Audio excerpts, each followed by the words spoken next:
cette nouvelle vidéo. Alors aujourd'hui j'ai des annonces à vous faire et puis je vais aussi vous parler un petit peu de l'actualité, mais dans un deuxième temps.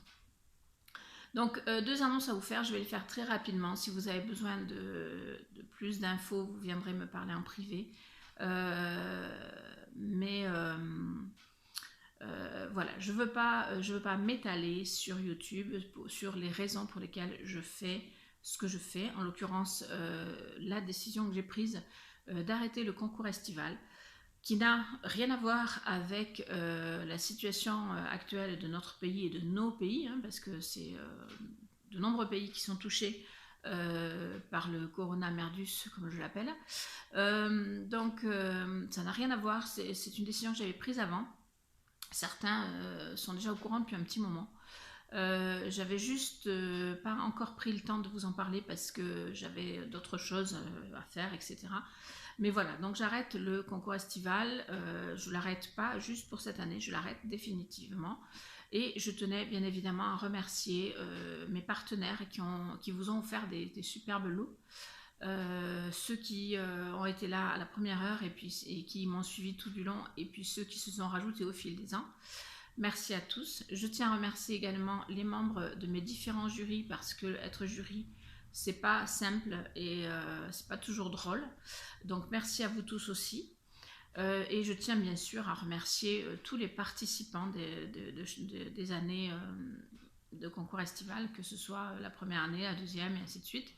Certains n'ont pas participé tout le temps, ont participé à l'un ou à l'autre, et quelques-unes, en l'occurrence, ont participé à tous mes concours, chaque année, concours estival de chaque année. Donc merci à vous tous, et plus particulièrement à celles qui ont été très fidèles et qui m'ont beaucoup touchée par leur témoignage d'amitié. Donc ça, c'était la première chose. La deuxième chose était que je voulais et que je vais faire une pause YouTube dans la mesure de mes besoins.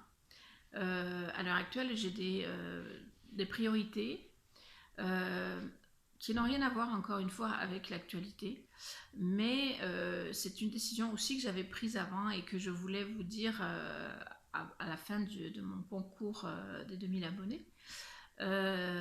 Donc ça tombe malheureusement pendant une période un petit peu compliquée, donc du coup je me dis que je vais peut-être pas faire une très longue pause, mais voilà, je vais faire une pause YouTube parce que j'ai besoin de temps pour d'autres choses, voilà, tout simplement.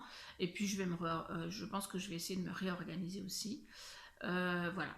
Donc ce qui est sûr, c'est que je ne sais pas de combien de temps sera cette pause. J'espère pas trop longue, parce que je me dis que dans les temps actuels, c'est bien d'avoir des vidéos pour se tenir compagnie. Si je peux, de temps en temps, d'ailleurs je crois que j'ai un tuto encore de près, donc je le monterai et je vous le mettrai. Mais voilà, après je ne sais pas à quel rythme je vous mettrai des vidéos. Quand je dis que je vais faire une pause YouTube, c'est que je vais voilà, j'ai d'autres priorités. Maintenant, si j'ai le temps, je vous ferai une vidéo de ci, de là, voilà, tout simplement. Parce que ça peut vous faire plaisir aussi. Moi, ça me fait plaisir, hein. C'est juste que pour le moment, voilà, mes priorités sont passées ailleurs. Mais je ne vous abandonne pas. En tout cas, c'est pas en prévision. Voilà. C'était donc les deux annonces que je voulais vous faire. Je voulais vous faire une vidéo juste pour ça. Et puis avec l'actualité du moment, eh bien, j'ai envie aussi de vous parler un petit peu de ce qui se passe actuellement dans notre pays, dans nos pays. Comme vous le savez, l'Italie est en quarantaine. L'Italie, c'est mon pays d'origine, c'est le pays qui a vu naître ma grand-mère, et ça me touche énormément. Ça me blesse, j'ai envie de dire, de voir ce pays dans cet état. Et ce qui me blesse aussi, ce qui me choque, ce qui me chagrine, je ne sais pas comment on peut le dire, c'est de voir que les Français ne prennent pas la mesure de la situation. Alors je sais qu'il y a des raisons à ça. Je pense que certains doivent, comment dirais-je, penser qu'en le prenant un petit peu à la légère, ça évite de s'en faire, et certainement c'est possible. Mais à un moment donné, il faut aussi se mettre face à la situation et face à ses responsabilités. Je ne pense pas que le gouvernement ait pris les mesures qu'ils ont prises, quitte à faire chuter l'économie, juste pour nous emmerder ou juste pour des raisons politiques, parce qu'à un moment donné, c'est pas très cohérent, dans la mesure où si l'économie s'effondre, les plus puissants vont perdre pas mal de billes. Donc je pense qu'à un moment donné, il faut regarder la vérité en face. La vérité en face, c'est que oui, le gouvernement nous a un petit peu menés par le bout du nez, mais comme depuis des décennies, j'ai envie de vous dire. Mais je ne sais plus qui disait que seuls ceux qui le voulaient étaient tenus de croire aux promesses qui leur étaient faites, enfin quelque chose comme ça, voilà. Voilà, il faut être un peu des fois crédule pour croire à toutes les promesses qui nous sont faites, surtout au moment des élections d'ailleurs. On voit de plus en plus que entre les promesses et la réalité, c'est pas toujours ça. Mais bon, ça c'est une histoire de politique, c'est un fait. Moi, le fait dont je veux vous parler aujourd'hui, c'est le fait du coronavirus, donc, que j'appelle plutôt un coronamerdus, parce que c'est vraiment la merde, hein, on est d'accord. Certains disent ah mais c'est moins grave qu'une grippe, mais je crois que vous n'avez pas très très bien compris une chose, c'est que la grippe, ça fait des années qu'on sait comment ça fonctionne, qu'on sait à peu près combien ça fait de morts, etc. Le coronavirus, on ne connaissait pas. Alors ça ressemble à une grippe, il semblerait, d'après ce qu'on dit, hein, parce que je ne sais pas, je ne suis pas médecin, je ne suis pas chercheur, je ne sais pas exactement. Mais ce qui est sûr en revanche, c'est qu'on n'a pas le recul nécessaire, contrairement à la grippe, pour savoir exactement combien de gens en meurent par rapport au nombre touchés. Et je ne sais pas vous, mais moi il me semble que la grippe, tout le monde n'est pas touché chaque année par la grippe. Enfin bon, voilà, que ceux qui en meurent effectivement sont les plus fragiles et les plus âgés, on va dire. Mais c'est quand même quelque chose dont on essaye d'avoir des vaccins, dont on peut essayer de se prémunir par des solutions naturelles aussi. Alors je dis pas que c'est forcément miraculeux, mais en tout cas on a des solutions pour essayer de lutter contre. Le coronavirus, on n'a rien pour l'instant. Et pour avoir été confronté à des suspicions de coronavirus dans mes proches, je peux vous assurer qu'il n'y a pas de solution aujourd'hui pour soigner les gens qui sont atteints, et que même on fait un peu l'autruche sur le fait que on ne sait pas comment ça peut tourner d'une personne à l'autre. Voilà. Alors quand je vois que des gens se précipitent dans les magasins pour faire des réserves de pâtes, de riz, de PQ et j'en passe, d'huile, d'eau, de je sais pas quoi, ça me perturbe un peu. Ça me chagrine surtout. Voilà. D'autre part, qu'est-ce que je voulais dire d'autre? Oui, quand je vois aussi que on passe au stade 3 et que dans la foulée, des gens, parce qu'il fait beau, se réunissent en troupeau, comme pour braver l'interdit, alors que l'interdit, il est pour notre santé, ça me chagrine un peu. Après, je vous avoue, ce qui me chagrine aussi, et peut-être encore plus, c'est que si on réagit comme ça, certes, c'est parce qu'on est des indisciplinés, hein, c'est clair qu'on n'aime pas les interdits, on est comme des gosses, ah c'est interdit, je vais le faire. Mais au-delà de ça, il y a aussi, comment dirais-je, un discours du gouvernement qui n'est pas cohérent, puisque on nous dit, jeudi je crois, on nous dit la situation est grave, il faut rester chez vous, les personnes de plus de 70 ans ne bougez pas sauf pour faire vos courses, les autres limitez vos trajets, etc. Mais dimanche, allez voter. Déjà, c'était très incohérent, moi ça m'a gonflé, franchement je vous le dis, ça m'a gonflé.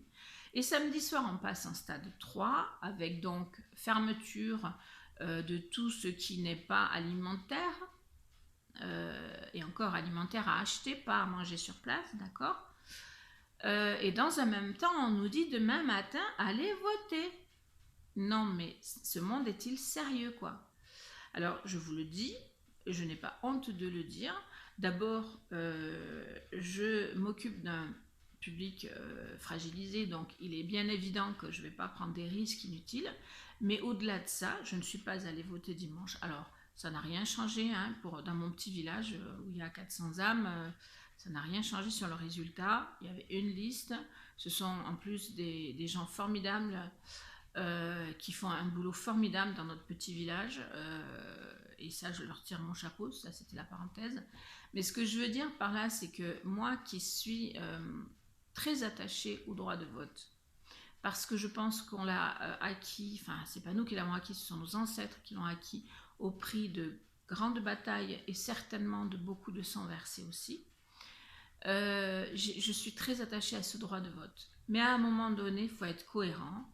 Je pense que la politique et les mairies pouvaient se passer des élections qui pouvaient être reportées à 2-3 mois peut-être pour endiguer avant tout l'épidémie et pour privilégier la santé des Français.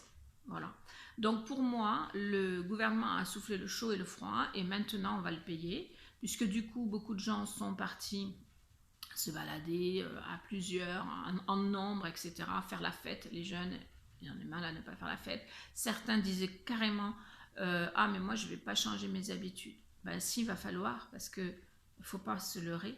On va passer au stade le plus important, c'est-à-dire qu'on va faire comme l'Italie, on va être confiné chez nous, il ne faut pas se leurrer. Je vois pas comment ça pourrait être autrement dans la mesure où le virus s'étend et où il va falloir limiter l'étendue du virus. Sauf que je trouve qu'on s'y prend même un peu tard, quoi. Voilà. Je dirais pas ce que je pense de la manière dont ça a été géré par les politiques, ça à la rigueur on s'en fout. Maintenant ce qu'il faut c'est protéger, protéger, protéger. Et si vous-même vous vous en foutez d'avoir le coronavirus, c'est très bien, c'est votre choix. Le problème c'est que en agissant comme des enfants capricieux, vous ne mettez pas que votre vie en danger, vous mettez celle des autres surtout. Parce qu'on le transporte, le virus, on le transporte partout. J'ai lu encore tout à l'heure que le virus reste sur les vêtements pendant 12 heures, si je ne m'abuse, sur les poignées de porte pendant 4-5 jours, et ainsi de suite, sur le bois. Voilà, alors tous ces gens qui se sont jetés sur le plastique, je crois que c'est sur le plastique que c'est le plus longtemps qu'il reste. Voilà. Je ne sais plus combien de temps. Mais un certain temps, oui. Et quand je vois tous les gens qui se sont jetés sur les caddies et les magasins, qui se sont frôlés, touchés, qui ont touché tout ce qu'il y avait dans les magasins, etc., je suis effarée. Alors, je ne me fie pas que à des photos qu'on peut voir parce qu'il peut y avoir des montages, etc. Mais il s'avère que j'ai une fille qui travaille dans la grande distribution et croyez-moi, elle m'a dit c'est de la folie. On se serait cru au JO, c'était la course. Le matin à 9h quand ils ont ouvert, le rayon des PQ était archi plein. À 13h, il n'y avait plus rien, c'était vide comme en temps de guerre, quoi. Enfin, voilà. À un moment donné, soyons citoyens. Alors, je vais vous faire part de mon analyse du virus. Mon analyse du virus, c'est que ce virus est un virus qui isole. Et j'ai envie de vous dire, ce virus, il est à l'image de notre société actuelle. Notre société actuelle, alors je ne parle pas de tout le monde, il y a des gens formidables, généreux, qui sont toujours prêts à tendre la main, etc., qui ne sont pas des gens qui pensent qu'à leur gueule. Mais malheureusement, ils sont très minoritaires. La majorité de notre société, je ne parle pas que de la France, mais en l'occurrence, on va parler des Français, puisque je suis française, née en France et que je vis en France. Mais la majorité des gens sont des égoïstes qui pensent d'abord à eux, qui pensent d'abord à leur gueule, comme on dit. Je m'excuse d'être un peu vulgaire, bien que ce ne soit pas non plus dramatique ce que je dis. Mais je pense que c'est vrai, c'est-à-dire qu'il y a beaucoup de gens qui ne pensent qu'à eux et qui vont privilégier eux-mêmes. Or, ce virus, eh bien, il est à notre ressemblance. Il va nous isoler, chacun dans son coin, chacun pour soi. Sauf qu'à ce rythme-là, on va crever seul. C'est déjà ce qui se passe en Italie, où les gens meurent seuls, puisque quand ils sont au plus mal, ils sont séparés des autres. Donc ils meurent seuls, non pas entourés de leur famille, de leurs amis, mais seuls, entourés, quand c'est possible, d'un membre du personnel. Mais le personnel, il n'a pas que ça à faire de tenir la main d'une personne qui est en train de mourir, puisqu'il a des vies à sauver. Et si ça continue, et c'est ce que les soignants essayent de nous dire depuis des jours, si ça continue, ils seront même obligés, les soignants, de choisir entre qui va vivre et qui va mourir, parce qu'ils n'ont pas assez de matériel, parce qu'ils ne sont pas assez nombreux eux-mêmes, etc. Tout ça pourquoi? Parce que nous, gens indisciplinés et orgueilleux, on n'aura pas écouté les consignes. Voilà. Alors, personnellement, je ne suis pas allée voter, parce que la consigne du gouvernement n'était pas juste. À partir du moment où on nous dit euh, éviter les déplacements, eh bien j'évite. Pourtant, je pense pouvoir vous assurer que dans mon village, on n'est pas très nombreux. Chaque fois que je vais voter dans mon village, je ne croise pas grand monde. Euh, mais je suis désolée, la santé publique passe avant tout. Voilà. En plus du fait que mon boulot fait que je dois aussi faire très attention pour les personnes dont je m'occupe. Mais au-delà de ça, j'ai envie de vous dire, ce n'est pas normal de souffler ainsi le chaud et le froid, de dire restez chez vous et allez voter. C'est très très incohérent. Les deux trucs ne sont pas compatibles. Voilà.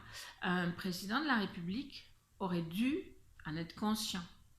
Pour moi, ça, c'est un contresens, mais total. Alors, je pense que pour vous aussi, pour nombre d'entre vous, et je pense aussi que c'est pour ça que certains ne croient pas à la réalité de ce virus. Sauf que des gens sont déjà morts de ce virus en France, il faut le savoir, et que ça va s'accentuer. On n'en a pas encore été au pic de la maladie. Et mon avis sur la question, c'est qu'on va finir en isolement total. D'ailleurs, ça circule sur les réseaux sociaux que d'ici peu, on aura un isolement total. Je le crois, je peux me tromper, mais je le crois. Et même, j'ai envie de vous dire, quelqu'un, une infirmière dont j'ai partagé le témoignage sur Facebook, dit même que l'armée viendra. C'est-à-dire qu'à un moment donné, on n'aura plus le choix. Et on l'aura bien cherché, quoi, quelque part. Voilà. Parce que quand on vous dit évitez de vous retrouver en surnombre, évitez de vous toucher, évitez de vous mettre à moins d'un mètre d'une personne, etc., et que vous foncez dans les magasins collés contre collés, à un moment donné, il y a un illogisme total. Après, je vous comprends, hein, rester chez vous et aller voter, c'est pas cohérent, on est d'accord. On est totalement d'accord. Et ce qu'ils veulent nous faire croire à la télé, c'est que tout s'est bien passé, qu'il y a eu du civisme, que les gens se sont bien comportés, que les distances de sécurité ont été gardées, etc. Mais c'est pas toujours vrai. C'est pas toujours vrai. On a quand même réussi à avoir des échos comme quoi dans certains endroits ça a été la bousculade, la débandade, etc. Donc encore une fois, on a mis des gens en danger. Voilà. Je m'attendais à plus d'abstention sur les votes cette fois-ci que d'habitude. Alors dans mon département, il y a eu moins d'abstention parce que les gens n'avaient pas envie qu'un virus les empêche de contrer certaines politiques, je suppose. En tout cas, n'avaient pas envie que le virus les empêche de dire ce qu'ils avaient à dire. Ce que je peux comprendre, hein. Mais voilà, quoi, il y a des incohérences qu'il faut relever. Et ce qui est sûr en tout cas, c'est que il ne faut pas laisser ce virus gagner. C'est une guerre. C'est une guerre bactériologique, c'est pas une guerre une guerre de, de fusil entre les hommes. C'est une guerre contre un virus, mais c'est une guerre. Et pour gagner une guerre, qu'est-ce qu'il faut faire? Il faut se serrer les coudes. Donc j'en appelle à votre citoyenneté, à votre civisme, à votre solidarité. Soyons solidaires, aidons-nous les uns les autres. Aimons-nous les uns les autres. Voilà, j'ai envie de vous dire. C'était le message que j'avais envie de vous faire passer. Après, comme de toute façon on va être confiné, en tout cas on l'est déjà plus ou moins, et que certains restent chez eux, soit pour garder leurs enfants, soit parce qu'ils sont malades, voire même parce qu'ils ont été mis en télétravail, etc. Mais je vous souhaite plein de courage. Pour ceux qui ont le temps de scraper, de créer, de regarder des vidéos et tout, ben, profitez-en. Que cette période soit une période qui nous permette de nous recentrer un petit peu sur l'essentiel, sur ce qui est important, peut-être sur le cœur aussi, sur Dieu, pourquoi pas.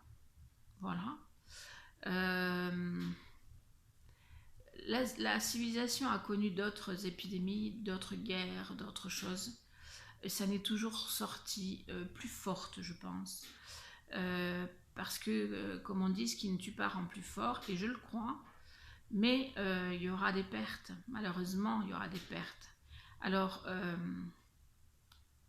ne soyons pas défaitistes, hein. On va gagner cette guerre, mais essayons d'en comprendre le sens. Voilà. Essayons de nous recentrer, essayons de retrouver un peu de cœur, un peu de solidarité, un peu de morale, enfin des choses qu'on a perdues dans notre société, je trouve. Arrêtons le chacun pour soi, soyons unis, aimons-nous les uns les autres, voilà, aimons-nous les uns les autres. Je crois que tout est dit dans cette phrase. Voilà, après je peux en choquer certains peut-être, mais pour moi, c'est ma philosophie, hein, chaque épreuve dans ma vie est un moyen de grandir.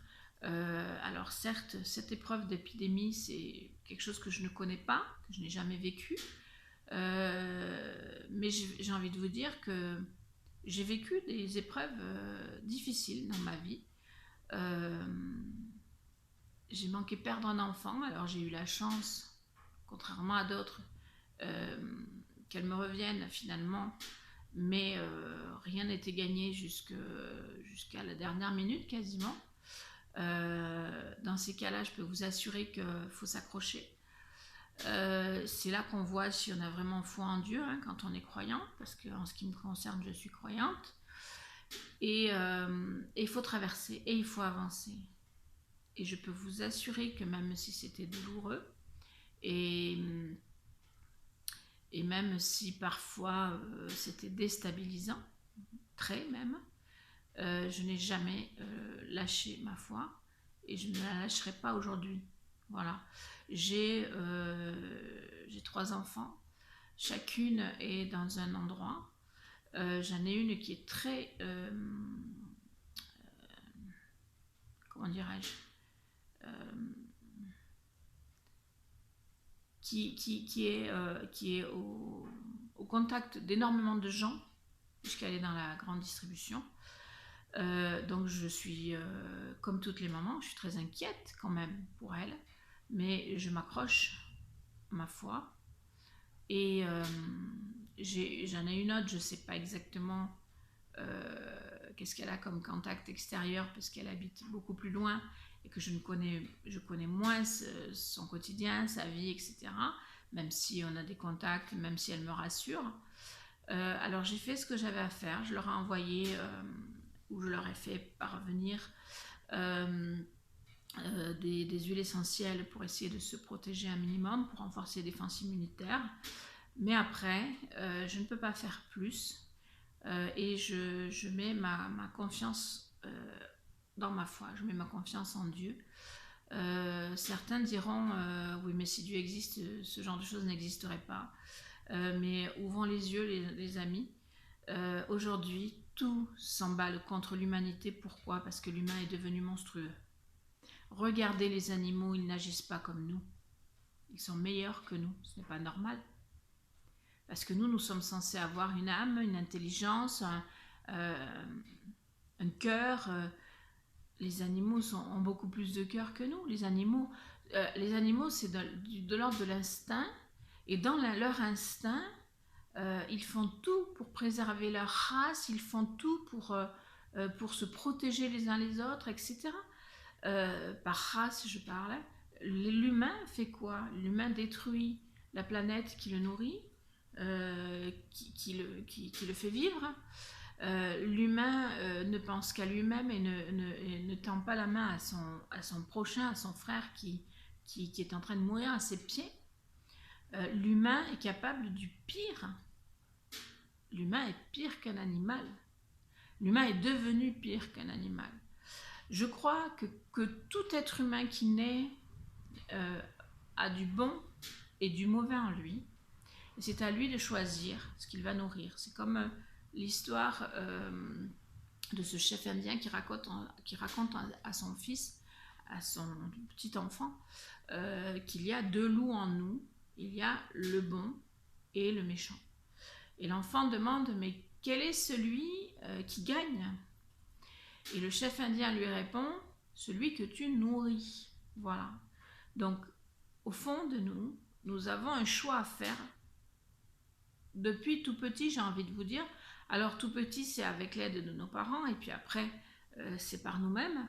Quel est le loup que nous allons nourrir? Est-ce que c'est le bon ou est-ce que c'est le méchant? Est-ce que nous allons accepter de parfois se faire prendre pour un con, hein, parce qu'on dit trop bon, trop con, ou bien est-ce qu'on va devenir monstrueux? Eh bien, je préfère être trop bonne, trop conne que de devenir monstrueuse, personnellement. Alors, je sais que j'ai beaucoup de défauts, je suis très imparfaite, mais je pense que ce qui compte déjà, c'est le désir de vouloir s'améliorer, de vouloir penser aux autres avant de penser à soi. Moi, je pense à moi, bien sûr, hein, parce que je suis, comme je vous dis, imparfaite, mais j'essaye aussi de penser beaucoup aux autres. Et je peux vous assurer que dans certaines épreuves de ma vie, c'est penser aux autres, c'est de faire du bénévolat pour les autres qui m'a soutenue et qui m'a empêché de sombrer. Et donc, je pense que c'est vraiment ça le plus important dans une épreuve, c'est de ne pas se replier sur soi-même, mais de s'ouvrir sur l'autre. Voilà. Je vous en ai fait tout un pataquès, mais j'avais besoin de vous le dire parce que je crois qu'on a, nous tous qui avons une visibilité, que ce soit sur n'importe quel réseau social, nous avons une responsabilité d'essayer de faire évoluer les choses et d'essayer de se serrer les coudes. C'est plus le moment de se tirer dans les pattes, et je parle aussi pour YouTube. C'est plus le moment de se tirer dans les pattes. Faisons la paix. Avançons ensemble, essayons à tous d'apporter quelque chose au monde. Voilà, on a besoin de tout le monde. On a besoin de chacun. Voilà. Alors vous avez le choix. Vous pouvez choisir le bon ou le mauvais loup. Voilà. Mais si vous laissez le mauvais loup bouffer le bon, ça va être compliqué après de faire renaître le bon. Voilà. Je vous fais plein de bisous, je vous souhaite beaucoup, beaucoup, beaucoup de courage. Je pense à vous très fort. N'hésitez pas, si vous le souhaitez, à m'envoyer un petit message. Si vous voulez que je vous porte dans mes prières, si vous voulez qu'on papote, je ferai mon maximum. Alors, je ne suis pas disponible tout le temps, mais je ferai mon maximum pour répondre à chacun de ceux qui auront envie de venir parler avec moi, si vous le souhaitez. Voilà, si vous ne le souhaitez pas, je ne vous en voudrais pas non plus. Il n'y a pas de souci, que chacun se sente libre, libre d'apprécier ou non ce que j'ai dit, libre de rester sur ma chaîne ou pas, libre d'accepter mes décisions concernant YouTube ou pas. Je ferai de mon mieux pour essayer de vous apporter dès que possible de nouveaux contenus, ne serait-ce que pour vous aider à traverser cette épreuve en ayant de quoi vous occuper l'esprit, vous occuper les mains, parce que je sais que c'est important aussi pour ne pas trop s'inquiéter, ne pas trop stresser, ne pas trop psychoter. Même si c'est difficile de ne pas psychoter dans l'état actuel des choses, mais voilà. Et puis, bon courage à chacun et on se retrouve très très vite en pleine forme. Je vous embrasse.